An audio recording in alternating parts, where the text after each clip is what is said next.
And breaking news right now, Indiana Governor Eric Holcomb is addressing Hoosiers on the state's actions in response to the coronavirus crisis. We're joining the governor's video conference live. Here he is. Quick housekeeping item in regards to our gathering tomorrow at 2:30. The Secretary of State, Connie Lawson, will join us. There's been some progress on the elections front, so she'll get us up to speed as the June 2nd date approaches, the primary election date approaches. And with that, I will turn it over to Dr. Box before we hear from a couple mayors right after Dr. Box. Thank you, Governor Holcomb. Today we reported 440 new cases and unfortunately 49 additional deaths in the state of Indiana from COVID-19. Our testing numbers did increase after the holiday weekend, but still are not where I'd like to see them at 2,400 additional tests. Yesterday, we wrapped up the second day of our 4 drive-through clinics in Evansville, Fort Wayne, Gary, and Sellersburg. We tested a total of 430 people across 4 sites yesterday and now have tested nearly 900 people in 2 days. When you add that to the more than 900 people tested in Merrillville last week, we've tested more than 1,800 additional Hoosiers in those 2 weeks, hoping to get those numbers up, of course. As we look at the details on the test reporting, you can see each of our counties and the number of tests that have been completed in each county. We can also, as we move forward, see the number of Indiana deaths assigned to each county. Looking at our ICU bed availability, this is staying very stable with about 46% of our ICU beds available, and of those in use, about 25% are for COVID-related individuals, and about 29% of those ICU beds are being used by non-COVID. When we look at our ventilator availability, about 74% of our ventilators are available, and of those in use, about 15% are being used for COVID-related patients and about 11% for non-COVID-related patients. Today, we also notified Hoosiers who are struggling with food insecurity about a new assistance program that's available at many food banks and pantries, especially in our rural areas and here in Marion County. ISDH received approval from the Disaster Distribution Program that now allows Hoosiers who have experienced significant financial losses to receive a 25-pound box of food from a participating food bank or pantry. I encourage Hoosiers to learn more at www.wic.in.gov or visit fssa.in.gov website to search for Indiana's food assistance map. Be sure you call ahead if to make sure that your local food bank is participating in this disaster distribution program. Finally, I want to provide some clarification about the order which I issued yesterday regarding the transfer of residents from long-term care facilities and COVID-19 dedicated units. To be clear, the state of Indiana will not be ordering the transfer of any residents, nor will the state order a facility to become a COVID-only facility. This order is intended to allow facilities that already have COVID-positive patients to take others who have the same status so that they can be cared for in a way that best serves our residents, while at the same time allowing residents who are not infected to be relocated to a facility where they will have a decreased risk for exposure. Any move to create a COVID-designated facility will be initiated by the facility and will be made in consultation with the Indiana State Department of Health, with local health officials, the local hospitals, and with the local elected officials. Families must be notified before any transfer occurs. We want to make sure that a facility that wants to provide COVID-only case care has easy access to hospitals in case a patient's care or condition deteriorates. Unfortunately, we're seeing that happen far too often in this most vulnerable population. Of our 152 facilities already have positive COVID-19 cases in the state of Indiana, with at least one positive case. A total of 681 residents have tested positive across the state in these facilities, and that's about 1% of the population that live in our long-term care or residential facilities. These 681 positive cases account for about 7% of our total positive cases in the state. However, when you look at the 119 deaths in these long-term care and residential facilities, that accounts for about 27% of our deaths in the state. That's heartbreaking, but it's unfortunately an expected disparity, knowing that these individuals in these facilities are our highest risk population based on their age and their chronic health conditions. We also have had 512 staff in our long-term care and residential facilities that have fallen ill, and unfortunately, the death of one staff from these facilities. These are devastating losses for all of the families, but also for the staff of these facilities, because we know the staff, the chief medical officers, the administrators, all become very close to these residents, and it's devastating to see the number of individuals in their facilities that are ill with this disease and then sometimes losing their lives to this disease. In addition to helping facilities make the best decisions for their populations this week, ISDH pushed out an additional personal protective equipment directly to 16 of our long-term care facilities across the state, and another 21 local health departments who will be providing that personal protective equipment to long-term care facilities. We continue to send our strike teams out to test individuals in long-term care facilities daily and will not stop until we are sure we are through this pandemic. Thank you. Thank you, Dr. Box. Next, we're going to check in, as we have done in the past, with a couple of our mayors, one in Terre Haute, Indiana, one in Valparaiso, Indiana. First, we'll go to Terre Haute and to Mayor Duke Bennett. First, Mayor, our condolences go out to the Schaafstal family and to your administration for losing one of your finest. One of your first responders, firefighter John Schaafstal. Please, if you would, pass on our condolences and our gratitude for what he meant, not just to the community, but to the profession and to our state. And then I'd just like, if you would, give us an update on the Wabash Valley region and Terre Haute, Indiana. I know we've been in contact, but if you could share just how much progress you're making during the storm, it would be appreciated. Thank you, Governor, and just appreciate your condolences. It's been a tough last week, really, here, but the last few days, especially with the loss of our firefighter. Really appreciate the condolences that come in from all across the state. You know, it's these frontline people are just right out there fighting the battle for us, and this silent and invisible killer out there has taken a life of one of our public safety, true servant of our community. The community's rallied behind their family and firefighters, brothers and sisters, and what I can say is John will be greatly missed. So I thank you for those kind words, Governor, and I'll pass that on. Thank you. So when we kind of talk about what's going on in here in Terre Haute and the Wabash Valley, one of the first things that we tried to do was be in concert with your executive order. And so I championed the video campaign, which includes college presidents, our local hospital CEOs, business leaders, a variety of other people from our community that have all put videos together, short videos, and as we work with the media to get the message out about people staying home. We've listened to Dr. Box and all the other professionals out there, and we're following that guidance. And we wanted to make sure we did that in Terre Haute, and we're seeing a positive impact of that. Our numbers today were 45 positive tests, and unfortunately 3 deaths, including our firefighter, but this stay-at-home message is getting through. And so we appreciate your effort to get this We're in This Together campaign started, and we hitched on to that and have had quite a bit of success here locally. We're just going to continue to do that until we get through this.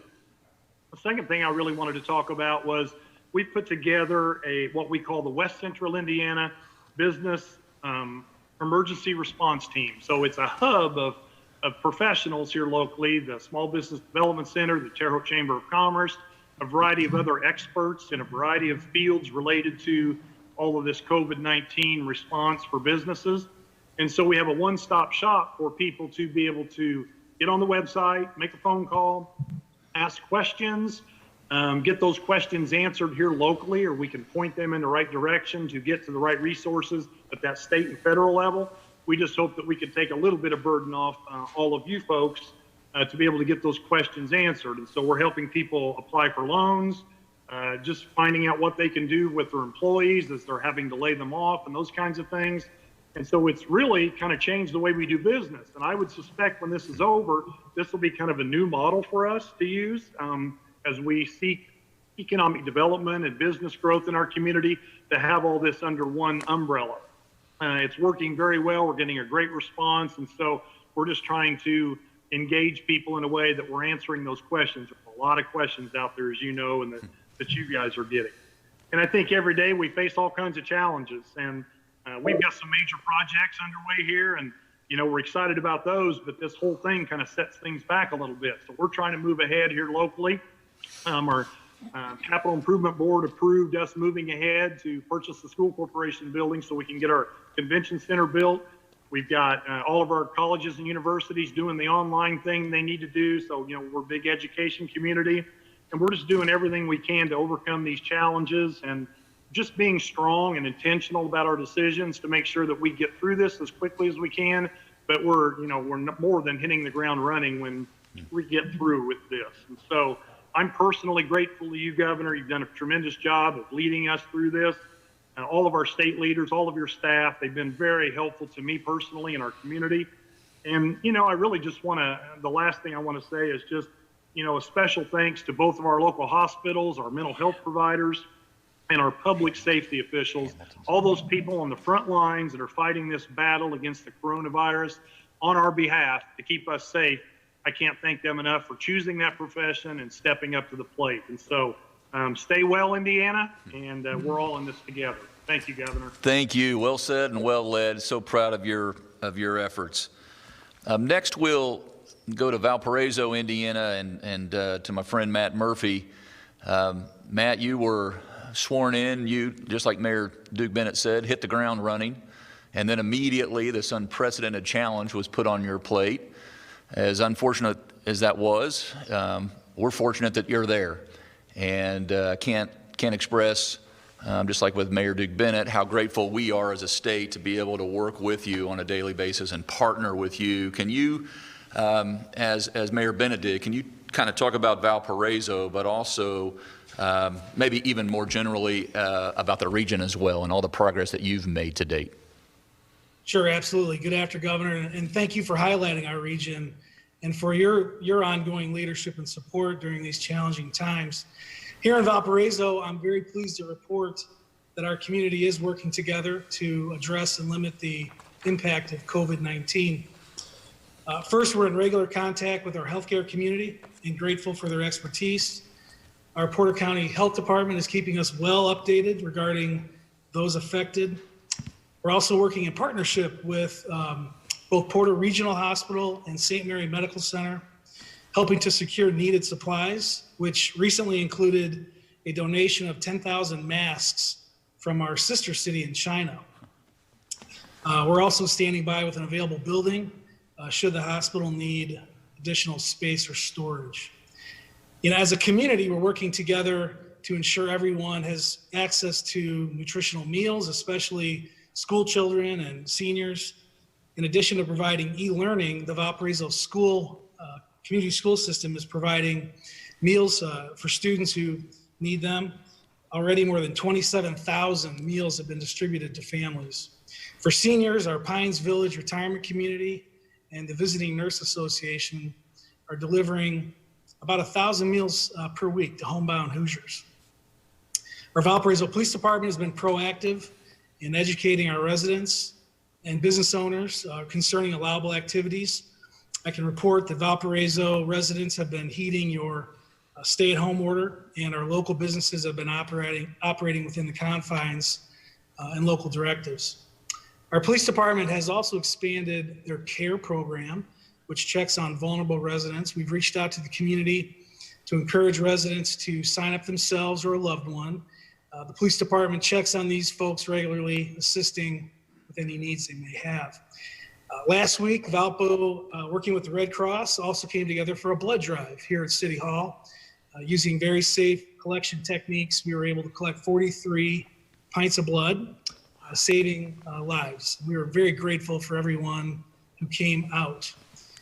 In partnership with our local Chamber of Commerce, we're working to keep our residents informed. Together, we host a weekly telephone update on Monday mornings, typically attended by more than 130 people on the phone. Then we post a recording so that other residents can tune in later. To further support our businesses and restaurant community, we've set up designated parking zones for pickup orders in our downtown, and we're promoting the use of those businesses. Also, to further support our residents in the community and our businesses in need of employment, the Valpo Chamber of Commerce has created a job board on their website so businesses can post opportunities and residents can apply easily. I check this board regularly and the opportunities increase every day. Certainly all of our essential workers are hard at work and we're grateful. But our departments in the city are also stepping up to provide services beyond the basics to provide what the community wants right now. And believe it or not, even though it snowed today here in Valpo, our residents want to get out and work in their yards and beautify their yards. So we've worked together to start compost and mulching services to get those back up and running. And we're glad to see people out getting some fresh air and working in their yards. And we're just grateful for those departments' efforts. So many are doing so much. Our Porter County Library system has added more than 1 million digital titles and added a digital card so everyone can access movies, music, classes, and concerts and more. And finally, Governor, we have an eye on the future. We're already planning for when this pandemic subsides and it's safe for people to congregate. We're working with our local businesses to aggressively promote our community and encourage residents and guests to fully enjoy all that Valparaiso has to offer. In closing, there are just so many people to thank right now. Our healthcare workers, our grocery store employees, our first responders, and our entire community for taking this health crisis seriously and working daily to practice social distancing and at the same time look after each other. We're optimistic for the days ahead because we're inspired by what we see here in Valparaiso, and I want to thank each person and each organization for doing their part. Thank you. Thank you, Mayor. We're inspired by what you're doing, and you remind us of just how long the state of Indiana is when you say it. There was snow in Valpo today. I hope Jeffersonville and Evansville heard that. Leavenworth, Indiana heard that. And I also, there may not be 43 people in the State House today, but I take your 43 pints of blood as a challenge, and that is so good of you to do. And the Red Cross is in need, not just in the state of Indiana, but across the country. And so thank you for doing that with everything else that's going on. That cannot be forgotten. You also, both Mayor Bennett and Mayor Murphy, remind us, and Senator Young did yesterday, that while much of our lives has slowed down or maybe come to a halt, on the other hand, life goes on. And we're dealing with some of the same challenges, whether it's feeding the hungry or if folks need rides places to pick up their meds. And these mayors just epitomize that effectiveness and that leadership. And so we'll have a couple more mayors on next week as well, so folks can understand that we are truly in this together as a state, as our local government, and our federal partners. Mayor Murphy just mentioned those meals getting delivered.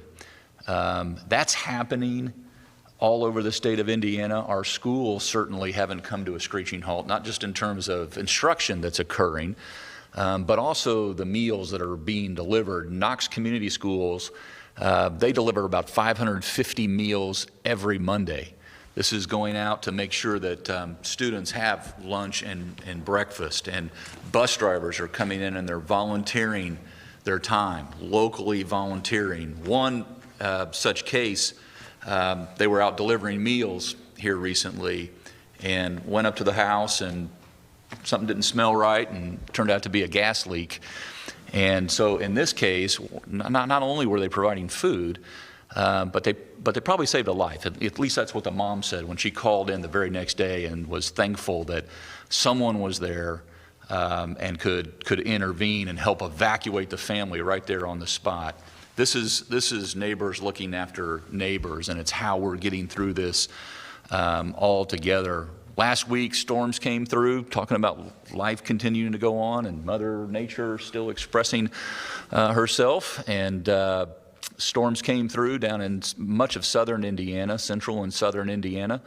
Power was out in the Versailles area, but the cafeteria workers in South Ripley schools. They were out delivering meals, but they added another 750 to their meal preparation to feed the police and the EMS and the firefighters and all those first responders that were out clearing and repairing and assisting their neighbors. So you see these kinds of acts of extraordinary gestures. In Crawfordsville, Indiana, they quickly realized that some of the families that couldn't come to the school to pick up their meals in a central location, and Southmont Schools is delivering over 8,000 breakfasts and lunches each week to about 575 students. So we're finding a way to get through this together, and it starts maybe in a city hall, or it maybe starts in a school or the fire department, et cetera, but it just underscores this team effort from the local to the state and to the federal. So I'm going to continue to kind of highlight the ways that we're all coming together. And I think that's why we're making so much progress in a very methodical way, and that's our secret sauce. So with that, we'll get right to the question portion of this segment. Lindsay Erdody, the Indianapolis Business Journal. Good afternoon, Lindsay. Good afternoon, Governor. There's been a lot of talk about what it looks like to reopen the economy, and so I'm curious if you could talk about what your plan might look like. I mean, is it restaurants only being half full, for example? And are you working with the governors in other states like Ohio and Kentucky on a coordinated plan to reopen the economy? Yeah, two obviously very good questions and very realistic, very timely. Yes, we're looking at everything that you just mentioned and a lot more. If you look at it in terms of where we are right now, we're still letting, and we'll always be in this situation where we're letting the data drive our decisions. And so we're looking at the cases, and we're looking at the deaths, and we're looking at our testing capability to get to the most vulnerable, to our first line responders, et cetera. We're also contemplating how we're going to be able to track former positive cases and how they've recovered and at what stage they're in, ready to return to when we do reopen on a larger scale. But in terms of how we will reopen or re-engage on the economic front, it'll be a rolling reopen. It won't be all at once. It won't be flipping a light switch. It'll contemplate, as you say, and we're working with the business community. I'll later today be communicating to multiple and various associations throughout the state of Indiana that are soliciting their input on how they can safely, when that day comes, conduct business. We want to make sure that employees have a very high level of confidence about the workplace. But again, we're going to be looking at, the steady, sustained decline in those numbers. We'll be looking at our supply chain. Is it sufficient? Our PPE levels, our hospital beds, our vents. We'll be looking at like I said, our testing ability, our tracing ability. We'll be looking at these new workplace accommodations, working with the different sectors in our economy, and then we'll have a safe start. And like I said, it'll be a rolling start. Of course, and I have, as early as today, on multiple occasions, I've been in touch with the governor of Kentucky, Andy Beshear, and the governor of Ohio, Mike DeWine. I've also reached out to the governor of Illinois, and we've reached out to the governor of Michigan. So I want to make sure that we all know, because we're neighborly and share a border, and for every action, sometimes there's an equal or greater reaction. And so we don't want to we're not going to act alone in this. We're all in this together, wherever you start in the state of Indiana, and as you rise up and get to a higher altitude, travel patterns are affected by the coronavirus, or the coronavirus affects travel patterns, and vice versa. So yes, to all the above. Again, we'll have a very, when the numbers warrant, when it is safe to start. That was the whole purpose when we asked Chris Johnston at OMB and Jim Schellinger, the Secretary of Commerce here, to help lead that effort statewide to get our economy going back again. I've said from day one, and you know, we take 2 steps forward most days, and every day I hear the report about the Hoosiers that we've lost, I feel like we've taken a step back, but we're taking 2 steps at least forward every day. And we're on the right path, and we're making progress every day. But I've said from day one that while we may be one of the first to go into this, my goal is to get us to be one of the first out of it and to have a healthy workforce ready to go. Jeff Smith, WLFI. Hello, Jeff. Good afternoon. Good afternoon, Governor. Thanks for letting me in. Weather report, it snowed in my hometown of Valpo today, and it snowed in my adopted hometown in Lafayette. So You're blessed. Hey, Representative Congressman Hollingsworth said yesterday that it's the American government's position to say the choice between the loss of our way of life as Americans and the loss of life of Americans' lives. We have to choose the latter. I'd be interested in your thoughts on that point of view. Well, it's not an either-or choice or decision. I want to get us back to work as soon as it's safe, and that's my job. That'll be our priority. And just to repeat, not to sound like a skipping record, but to repeat, we'll do that when it's safe to do that. We want a safe workforce on the ground as soon as we can get there. But the measures and the practices that we're taking right now are helping us get there. Abdul Hakim Shabazz, Indy Politics. Good afternoon, Abdul. Good afternoon, Governor. Good afternoon, Dr. Box. 2 quick questions. One from a local business person who approached me actually about a half hour ago before your news conference started. He said that sales taxes, I guess, for the state of Indiana are technically due on Monday the 20th, and is that still due since they have been collecting sales tax revenue because of the closure and shutdown? And number 2, Governor, I guess this would be for you.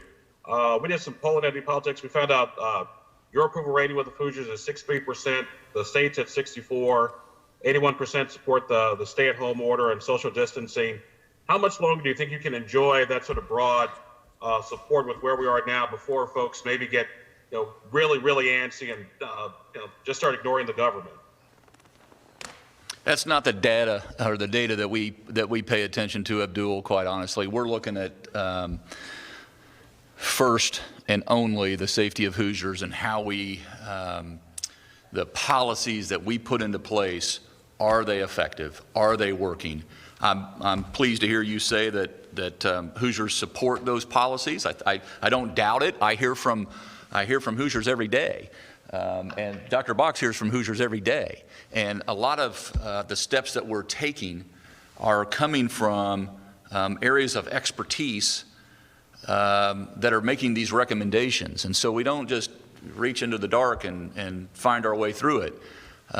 These are not just inspired decisions, but they're informed. And we'll let the polling take care of itself. Chris, you want to talk about April 20th? Sure. The tax deferral date that today is tax day for income taxes, that was deferred to July 15th, but the sales tax that is due on the 20th is still due on that day. I understand, Abdul, the person you're talking to, may not have as much sales tax as in the past, but it is still due on the 20th. Dominic Miranda, WTHI. Hello, Dominic. Good afternoon. Good afternoon, Governor. I have 2 questions for you today. First, I just want to ask you about the incredibly unfortunate passing of the firefighter in Terre Haute. I heard you mention it with Mayor Bennett. Obviously, the community here in Terre Haute is very shaken because of this. But I do want to ask you just kind of what this message sends to, this virus knows no profession, and, just reinforcing the seriousness of this virus and how important our first responders are and how they truly are putting their lives on the line for us. Just wanted to get your thoughts on that. Yeah, our first responders obviously have always been heroic. It's exceptionally tough to lose one because they know exactly when they put the uniform on what their purpose in life is, and that is to help us avoid danger or get through it. and they put so much on their shoulders selflessly, and they could be doing a million other things less challenging, and yet they choose one of the most not just difficult but oftentimes taken for granted, quite frankly.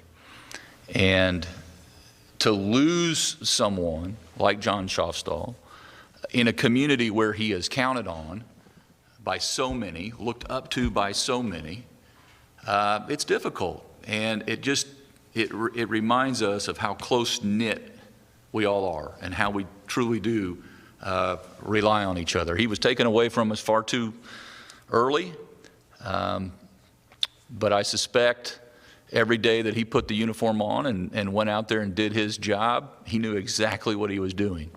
And so couldn't have more respect for him. And again, Janet and mine and Dr. Box and everyone on this task force that's surrounded and consumed by COVID-19, our thoughts and prayers go out to his entire family. And when I say family, I mean his extended family in the Wabash Valley region.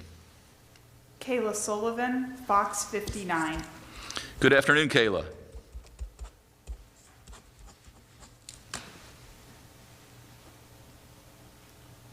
Kayla, you should be able to speak.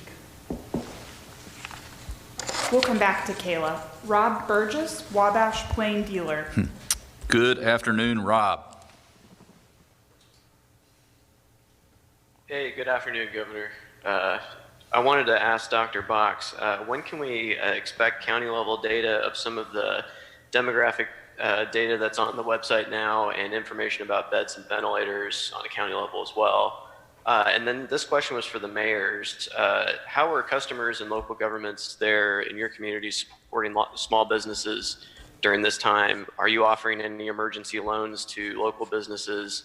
And are local businesses in your communities having any difficulties applying for Paycheck Protection Program loans? So with regards to county level data, with regards to ventilators, that is all in our platform EM resource and is basically your local hospitals can give you the information about their percentage of ventilators. I just look at the aggregate data and don't have all that individual data, nor do I want to get in the habit of starting to report all that individual data on a regular basis. But your local hospitals or your regional HCCs, healthcare coalitions, may be interested in sharing that with you. And the other part of the question? Rachel, are the mayors still available to respond themselves? Mayor Bennett or Mayor Murphy, you want to chime in? Yeah, I'm here, Mayor Bennett. We don't have any local programs where we're assisting, but we've had quite a bit of success with local businesses to be able to access some of the loans you described. And our local community's stepping up and trying to help. It's primarily restaurants. That's the small businesses that are open as a majority, but people are trying to do their part to help keep them going. So we're doing what we can. Mayor Murphy. Yeah, Governor, same here in Valpo. We don't have any local programs, but our community's stepping up as much as they can to help these restaurants with carry out orders. And you know, it's really amazing to see the community come together during these challenging times. And so we're hopeful that when it's opened up, we get them back where they need to be. But we're encouraging our businesses to take advantage of all the programs that the federal government is putting on now, the PPP, and really putting their efforts there in terms of the federal programs. Thank you, Mayor. And I just might add, not to speak for them, wouldn't want to do that, but earlier we had the mayor of Evansville, the mayor of Indianapolis, and the mayor of Fort Wayne, and they all talked about it. And I know down in Jeffersonville and Clark County in that area, Rob, there's also some chambers of commerce that have come together that have some response funding programs available as well. Tom Davies, The Associated Press. Hello, Tom. Good afternoon. Hello, Governor. How important is it going to be for contact tracing going forward to easing restrictions? Has the state started any steps towards that, such as hiring or training staff? And how quickly might the state be able to do sufficient training? And then along with that, what's preventing, this might be for Dr. Box, what's preventing you from getting to the level of testing you believe is sufficient around the state? Is it supplies or staffing that you need? It's neither. I just need people to test more and to come through our drive-throughs. We are working very hard to just open the testing up, and we want our providers that are seeing patients in their clinic and the office, our providers that are seeing patients in emergency rooms and in med checks. We want individuals, if you think someone's sick with COVID-19, especially if they have any of those higher risk conditions, their age or high blood pressure, diabetes, heart disease, to please test them. We do have the ability to run more tests, and we want to do that, and that's why we've opened up our drive-through to include more individuals. The other thing was the contact tracing. The contact tracing has been going on from day one. We have been working with all of our local health departments across the state to follow up every positive individual, to find out who they've been in very close contact with, and then to either notify those individuals or have those individuals notify them. A big part of contact tracing going forward, though, and has been in the past, is individuals that have been exposed but are not showing symptoms, the need for them to quarantine for the next 14 days because they may show up with symptoms, and we don't want them to infect multiple people before they are symptomatic and they don't realize that they're sick. And it's really important for us to isolate those people and test those people that have symptoms. The concern about that, of course, in the past has been, and hopefully in the future we'll be able to do more of this, is to have that testing locally available right at that moment. So when we do have the ability in more cassettes to run those very quick tests that we can do within about 10 to 15 minutes, that will really help us to be able to contact trace, quarantine, and isolate even better. Thank you, Tom. Nikki Kelly, Fort Wayne Journal-Gazette. Hello, Nikki. How are you? You. I wanted to follow up kind of on that testing question. When do you think people who are symptomatic, just period, whether they're at high risk or not, can get tested? And also, some other states and cities have seen a rise in people dying at home versus in a hospital setting, and I wondered if we've seen that at all. We actually have, both very good questions. I think we're really close to being able to say, and I think our providers should be saying that now, because they can send through LabCorp or another lab that we don't require a quick turnaround. LabCorp, to my understanding, is down to a 3 to 5 day turnaround versus the 10 to 12 days when they had a big backlog for the entire nation. So the fact that someone could come in and see a provider and get tested and that could get sent, I would strongly recommend that be done now for anybody that's symptomatic, for sure. With regards, what was the second part? People dying at home. Oh, this is really interesting and very sad, and something that I'm glad you asked me about. We're not even seeing the same number of people that are showing up in our emergency rooms with heart attacks, strokes, and other things. In fact, what we're seeing is an increase of individuals who are dying at home from things that look like heart attacks and other problems. So I think that individuals have been very careful to not want to go to the hospital or go to the emergency room because they're afraid of getting infected. I think also that they are trying to not be a burden on the emergency room. But my plea to you would be that if you're ill and you talk to your healthcare professional and they think you need to be seen, or if you're ill and emergently need to be taken, call 911. That's what we're there for. That's what we want to do. We don't want people to die in increasing numbers in our state that is not related to COVID-19. So Dr. Kaufman with our EMS is here, and I'm going to let him just address that because I know he's been talking to me about these numbers. So important. Yeah, hi, Dr. Mike Kaufman, State EMS Medical Director with the Department of Homeland Security. To speak to the question and follow up on Dr. Box's comments, this is something that we track as part of our data, and we have seen an increase in the number of cardiac arrests and other out of hospital deaths. And the emergency departments, as well as our EMS providers' volume, has continued to be low. We have capacity in the healthcare system to care for patients. So don't hesitate to call 911 when your condition requires you to do so. I want to assure you that the public safety system, our EMS system, will be there to respond to you if you have a need. And our providers, our healthcare providers within our emergency departments will also be there to care for you. Folks are doing what they were told to do, and that's to hunker down and stay home. But I want you to know that the healthcare system and the EMS system is available and ready to respond should you need assistance. Yeah, and this is so important, and why we've worked so hard to build up that capacity and to work together region by region. You're not going to overwhelm our system. And that's what we're very transparent about where we are on a daily basis in beds and ventilators and personnel. Please, please heed their call. And if you need to make the call, we'll be there for you. Eric Berman, WIBC. Hello, Eric. Good afternoon. Good afternoon, Governor. And thank you for the segue, because that's exactly what I wanted to ask you about. When you talk about going or looking region by region, when it comes time to reopen the economy, is that something that, or reopen businesses, is that something that can be done regionally, or is that going to be statewide when it happens? And or a related point, probably more for Dr. Box, are we seeing a flattening of the curve statewide? We know where there's lots of cases, like in Southeast Indiana and Lake County and Central Indiana, but are we seeing the curve continue to go up in some regions as opposed to others? Yeah, I can answer your first question in one word: yes. It can be. Like I said, this virus knows no boundary, whether it's artificial or drawn. And so we do look at different regions, just like the different parts of the country.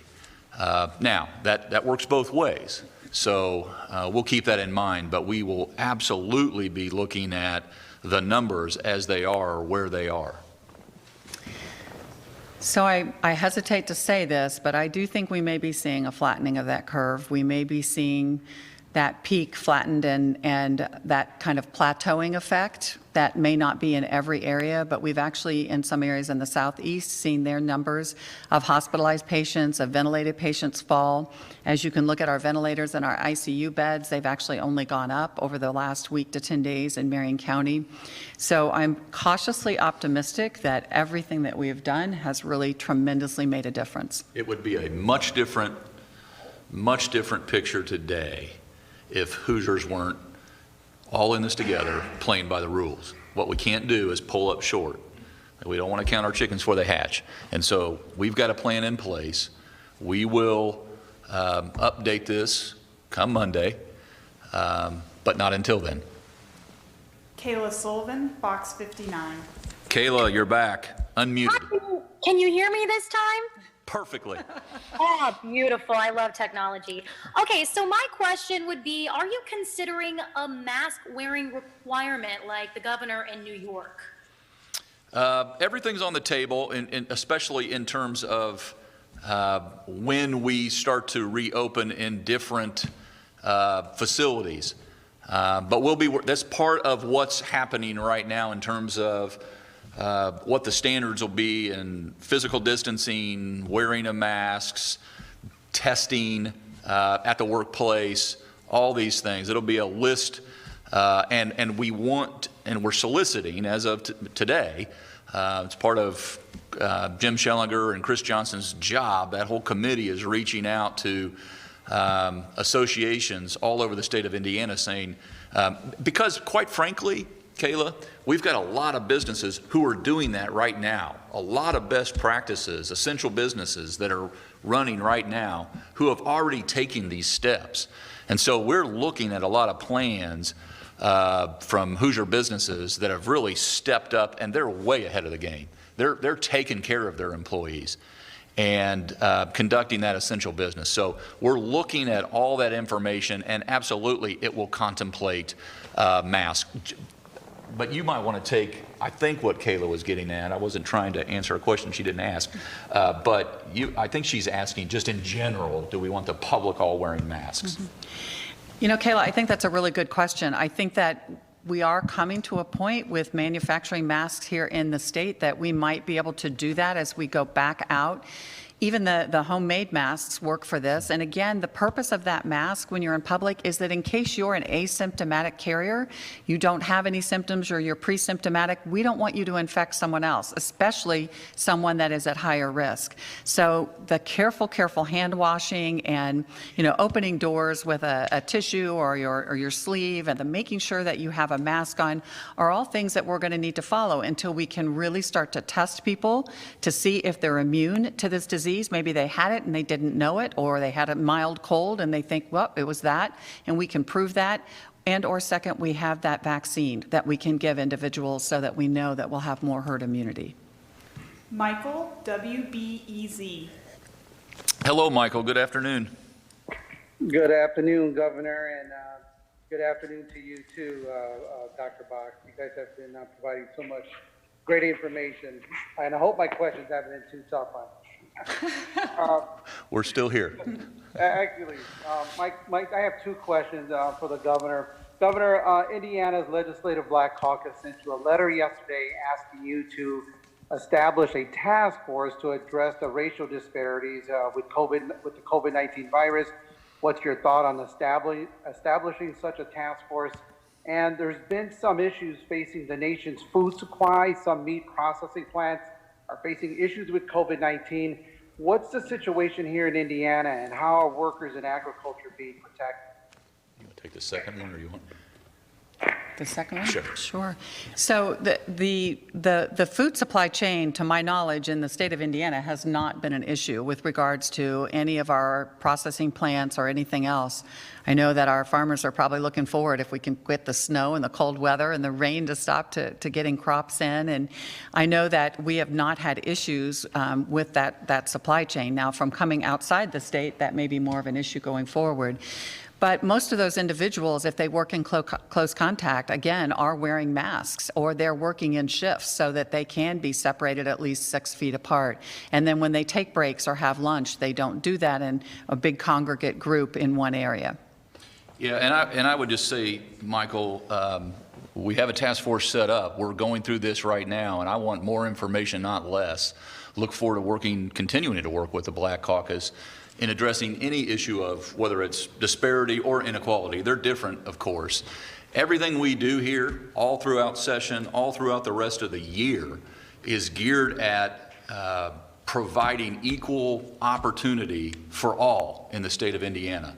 Whether it's a health program, whether it's addressing infant mortality. If we go and we look at the 13 different zip codes, that's probably close, it may not be exact, but the 13 zip codes that we need to provide more funding towards in terms of infant mortality, we do that. In terms of our workforce development programs, Fred Payne's here today, we offer programs for all. What we have to do is continue to provide the awareness for all, because we have different challenges in our urban areas and different challenges in our rural areas, and suburban for that matter. We heard yesterday about some internet connection issues in our urban areas, and there are some internet connection issues in our rural areas as well. So the beautiful thing about what we're doing is we're going through this thing together, and we're here every day at 2:30, and we want more information, not less, and we'll continue to get at every area of inequality or disparity, and we have to work with one another to do that. Sherry, the Indianapolis Star. Hello, Sherry. Good afternoon. Good afternoon, Governor. Good afternoon, Dr. Box. Thank you for taking my question. Dr. Box, I wanted to return to this contact tracing question and ask, I know some states, Massachusetts, for instance, is going to be hiring an additional 1,000 people to work as contact tracers. Do you have an initiative underway to hire more people here? Do you feel that what we have in place would in any way cover it? And how do you get to that point of building up? I believe the Massachusetts commissioner referred to it as like an army of contact tracers. And that's exactly correct. And the CDC just came out with their guidance of how they want this to be specifically traced, and we've been looking at that very carefully. We have been using volunteer students from our public health schools at Fairbanks and Bloomington, Purdue, to help supplement. We have been helping a lot of the local health departments across the state. But as we go forward and want to open up more things and have more testing, especially when we're able to start testing for immunity, we really truly are going to need, as they say, an army. So there are different ways of doing that. Some of that is technologically to do that tracing on an app on a phone, and we've been looking at all of those. Some of it is through Google Maps, some of it is through just hiring an army of volunteers, and we're currently looking at all of those different options right now. And this, Sherry, this will be a key part of our plan. So that army, if we need to fund it, we will. Whitney Downard, CNHI. Hello, Whitney. Good afternoon. Good afternoon. My question is also for Dr. Box. One of the things that the Indiana Black Legislative Caucus mentioned yesterday, along with their proposed task force, was actually that these disparities, a lot of these health disparities existed before this pandemic hit. And, you know, there were higher rates of diabetes, cigarettes, et cetera. What are some of the ways that even after this pandemic subsides that we can focus in Indiana on addressing those health disparities in the Black Hoosier population? It's a great question, and I think that, you know, addressing those disparities in the middle of a pandemic is difficult because, as you say, we have more African American individuals that have higher incidence of diabetes and high blood pressure and heart disease and sometimes obesity, and all of those things are risk factors for this particular disease. So that is why, as the governor said, we have all of our programming, we have been working very, very hard to make sure that we are addressing those disparities. If we write to a grant, for instance, I make sure that how are we addressing the disparate population that is most affected with this. If we set up something like our OB Navigator program, the whole concept there is making sure that those individuals that have barriers to getting health care and to getting the things that they need to have a healthy pregnancy, just not for the baby, but also for mom, that we're removing those barriers. Expanding health care through things like HIP 2.0, all of those are directed at trying to make sure that we are covering this disparate population and making sure that we take them with everything that we do at the top of our priority list. Stephanie Wade, WRTV. Good afternoon, Stephanie. Hey, Governor and Dr. Box. It's been a while. Good to talk to you both again. Welcome back. Thank you. We've been hearing of hotels and other facilities that are offering up places to stay for healthcare workers. Airbnb has also started a frontline stays program. Are you guys aware of this? Are you partnering with any facilities to perhaps help? And just what do you think about this? I think it's a great idea. As you know, we partnered with one hotel to help with our homeless population, especially those that were COVID suspected or COVID positive. And we are also working to partner with that same chain to potentially do something right here in the Marion County area and other places across the state where they have sites.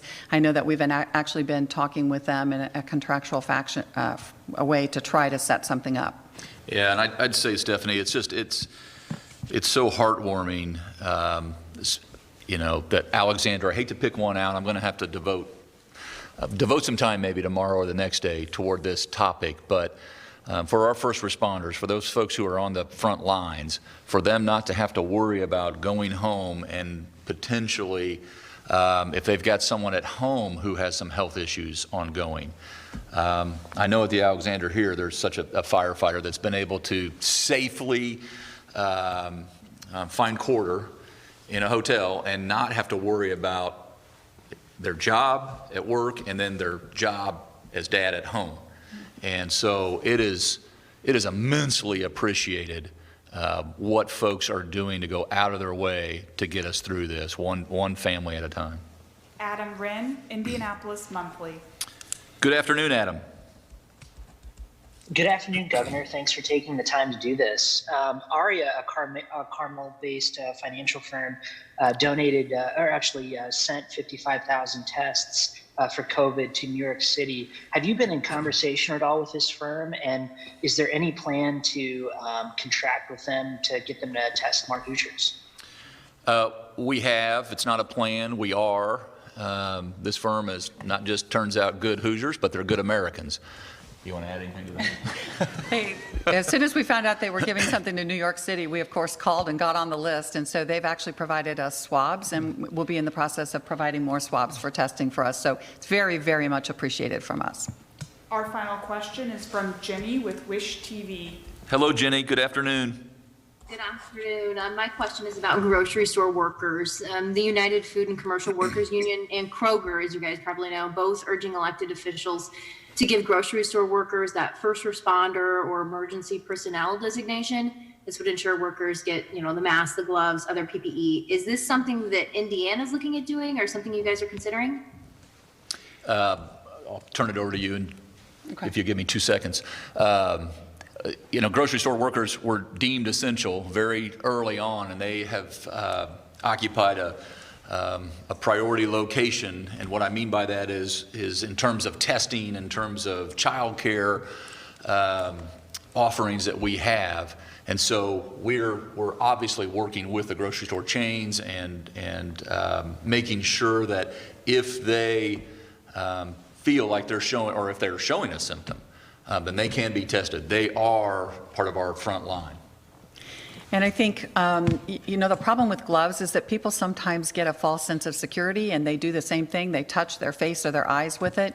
And again, it's all about washing your hands. And so that ability to have some type of wipe there, or to have alcohol there and do that on a regular basis. I've seen a lot of stores that have actually put like plexiglass up to kind of prevent the public from, actually being able to sneeze, cough, or even just when they exhale, maybe that virus could infect that individual.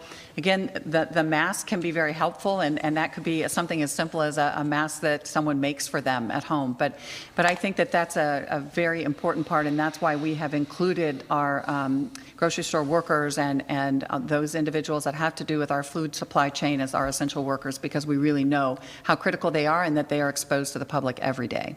Yeah, we appreciate everyone being with us today, and we look forward to seeing you hopefully tomorrow as well at 2:30. We'll be back at 2:30. We'll just, again, I'll end where we started. I'd ask you to keep John Schaufstall and his family in your prayers and in your thoughts, and also Brianne Leith, Officer Leith, who we lost here in Indianapolis. There'll be a service honoring her tomorrow at 11 o'clock. Eastern, but we'll be here at 2:30.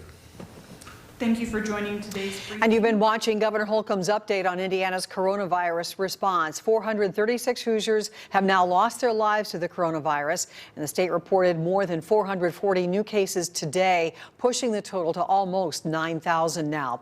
Dr. Box announced a new program for those people who are food insecure in our state. They will be eligible for 25 pounds of food at their local food pantries. If you think you could be eligible, you should go to the State Department of Health website. And the governor did touch on reopening the Indiana economy. He said that he'll be evaluating all the data, and it will be a rolling reopen, he believes. He's conferring with health officials, governors of bordering states, and the business community about that. We'll have a lot more for you tonight on CBS 4 News at 5 and 6, and right now on the CBS 4 Indy News app.